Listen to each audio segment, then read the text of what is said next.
Mid cap, यहाँ पे हमें इस हफ्ते थोड़ा-सा उतार-चढ़ाव देखने को मिला है और अगर आप इंडेक्स पे निगाह डालें तो मिड कैप ने निफ्टी के मुकाबले, सेंसेक्स के मुकाबले थोड़ा ज़्यादा ही नुकसान दिखाया है, स्मॉल कैप ने भी गिरावट ही दिखाई है। तो ये दोनों क्षेत्र जो हैं, वो कमज़ोर रहे हैं इस बार।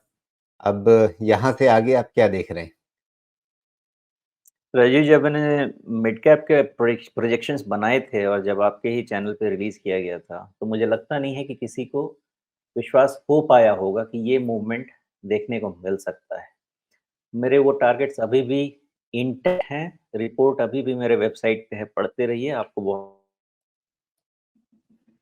नहीं है कि मिड कैप इंडेक्स यहाँ से भी अ, करीब-करीब साइकिल के लिए तो आप समझें कि 60,000 का साइकिल है और ये करीब चल रहा है 48, तो 12,000, तो करीब-करीब 30% का साइकिल टारगेट तो मिड कैप का अभी भी है। लेकिन इन बिटवीन थोड़ा करेक्शन कूल ऑफ चलता रहेगा। ये शेक ऑफ का लेवल आपको दिख रहा होगा और इस शेक ऑफ के लेवल को आप समझें कि ये बहुत इम्पोर्टेंट रहेगा आपके लिए। 46,000 के आसपास का जो शेक ऑफ है, ओके? उसके जी। पहले आपके मिड कैप इंडेक्स में कोई करेक्शन नहीं है। उसके लेकिन बाद ही कोई भी ये प्रॉफिट ये बुकिंग आएगी। जो है वो तो कई बार आपको शेक ऑफ दे रहा है ना, एक ये देखिए सितंबर में एक शेक ऑफ आया था, फिर उसके बाद अक्टूबर में भी कई दिनों तक लगातार गिरावट रही, तो वो 1 दिन का शेक ऑफ नहीं था बल्कि हफ्ते डेढ़ हफ्ते का शेक ऑफ था। फिर आपके पास ये दिसंबर में शेक ऑफ आ गया, अब ये ताज़ा-ताज़ा 23 जनवरी का शेक ऑफ है। तो ये बार-बार आपको हिला-डुला करके क्या समझाना चाह रहा है?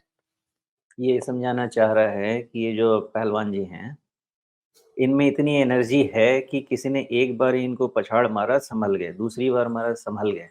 सँभलते जा रहे हैं, लेकिन विथ एवरी राइज़ इनकी एनर्जी लेवल जा रही है कम। तो 50,000 के पास इनकी एनर्जी लेवल बहुत कम हो जाएगी।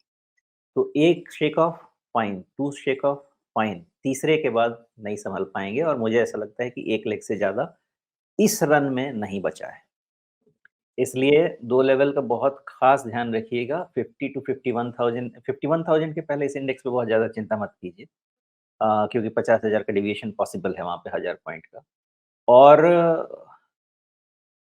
ये जो लेवल है नीचे का 46,000 के नीचे ही चिंता कीजिए, ओके?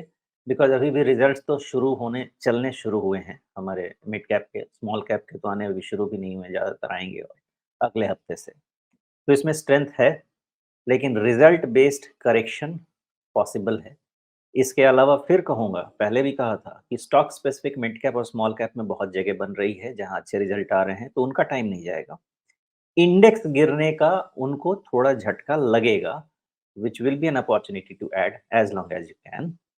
अदरवाइज़ मिड कैप में अभी बहुत जगह है, अगर आप मुझे से यहाँ से 2 साल की ट्रैजेक्टरी लेंगे तो। 1 साल में ये शेक ऑफ से करेक्शन कब शुरू होगा? जब शुरू होगा, तब उसकी डिस्कशन करेंगे। जी। और स्मॉल कैप 15,400 के आसपास इस समय। यहाँ भी काफ़ी हद तक तो पैटर्न सब कुछ वही है, अगर आप लिख कर ना रखें और साथ में नंबर्स ना दिखें दाहिनी तरफ, तो आपको समझ में नहीं आएगा कि हम मिड कैप का चार्ट देख रहे हैं या स्मॉल कैप का। जी, बात तो आप सही कह रहे हैं, लेकिन मिड कैप थोड़ा तेज़ी से रिट्रेस कर रहा है, इसलिए इसमें थोड़ी समझदारी से जाइएगा। हालाँकि मिड कैप में आप 15, 16 ये स्मॉल कैप ना? 16 sorry small cap, I am sorry, जी। 21 करीब-करीब 5,000 पॉइंट।